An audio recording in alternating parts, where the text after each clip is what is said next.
Hey guys, this is Henry from Tech Daddy Videos, and this particular video I want to talk about freight forwarders. I want to talk about how to use the freight forwarders, when to use the freight forwarders. I've been getting phone calls at Tech Daddy Videos, and people have been asking me about when they use a freight forwarder and when they do not use a freight forwarder.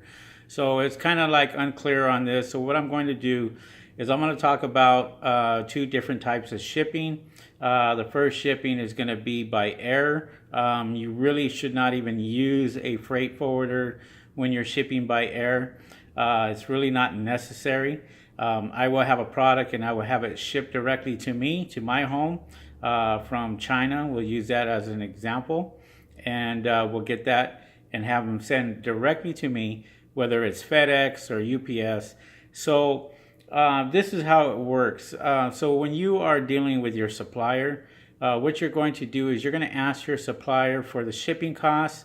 The supplier is going to go ahead and give you the cost of the shipping.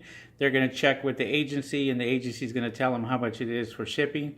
And so once that happens, the supplier should contact you, let you know how much the shipping is and what it's going to cost you to ship the product from China to your location or China to Amazon's location.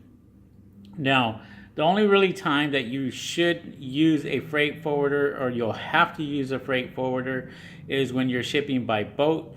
So once you ship it by boat, what happens is it will cost you quite a bit, okay? A freight forwarder is not free. I'm going to tell you that right now. It's going to cost you quite a bit of money to ship with a freight forwarder. You can call your supplier, and your supplier may say shipping by boat is going to cost you, for example, $200, okay, from China to Los Angeles. So that's all they're responsible for. They're only responsible for shipping cost from that port to Los Angeles port, if that makes any sense. Now, what they don't tell you is when you deal with a freight forwarder deals with all the other costs. So in other words, you're going to have to pay for port costs, you're going to have to pay for warehouse fees, you're going to have to pay for docking fees, delivery fees, you're going to pay for all these other fees that are included, okay, whether they're custom fees or what have you. All that will be in a list, all that will be there. You'll be able to see that. About the time that everything is all said and done, well, it's going to cost you quite a bit more. So for example, you're going to pay the supplier at that time, say $200. The supplier is going to get it from the China port to the Los Angeles port. In other words, they're going to pay for the fee for you to get it from China to Los Angeles. When you have to go pick the product up, say from Los Angeles, the home port, then all the other fees come into play. You have to pay for that. So a freight forwarder is responsible for all the paperwork, getting all that done, and so forth. If your paperwork is not correct, you are subject to a fine up to $10,000. So you can get fined just for your product, and you're going to have to pay that fine if your paperwork is not set correctly. That's why it is important for a freight forwarder for ground only. So in other words, by the boat only, and that's it. That's why I suggest that you ship your products out by air 99% of the time.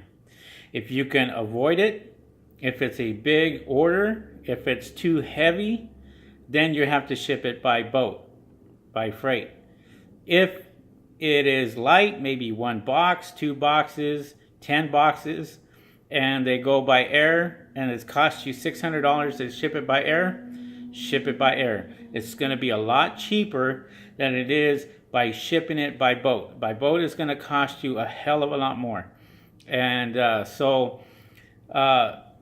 as an example, it gets there from point A to point B, you pay the $200, you get that done, and then when it gets to the port, and then you talk to your freight forwarder, and your freight forwarder is going to cost you $1,100, $1,200 for all the other fees and so forth. I don't want you guys to have this shock after it's done. That's why I'm making this video. I want you to understand, you know, there are guys out there that try to use freight forwarders. They try to push freight forwarders by, you know, sitting there and saying, yes, one-time low fee of $400 a year or whatever, and you pay that and you can use a freight forwarder all day long. Well, that's all sounds good, but the fact of the matter is, the port, all of them are going to want their money regardless.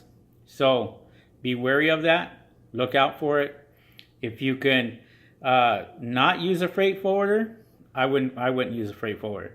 I would go straight from the air, shipping it by the airplane and having it sent directly through UPS, FedEx, DHL, or any of these other companies. They still have their custom agencies.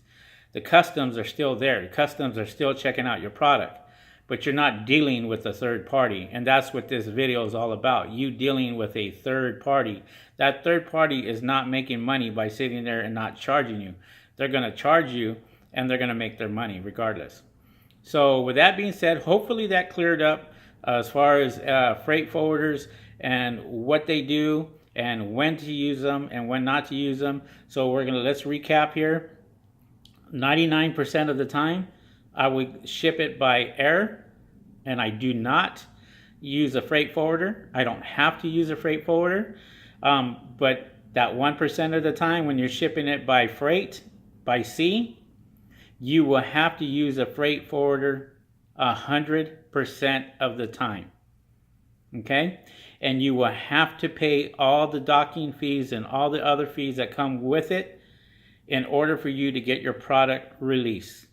Besides whatever it costs you to get it from point A to point B, from China to Los Angeles, $200 that you had paid earlier, and then you'll have to pay the other fees on top of that. What a smart thing to do is when you call your supplier and you're ready to order your product, ask them how much a freight forwarder, if they have a freight forwarder that will deal with you, and ask them the total cost and find out what the total cost will be using their freight forwarder and see what they have to say.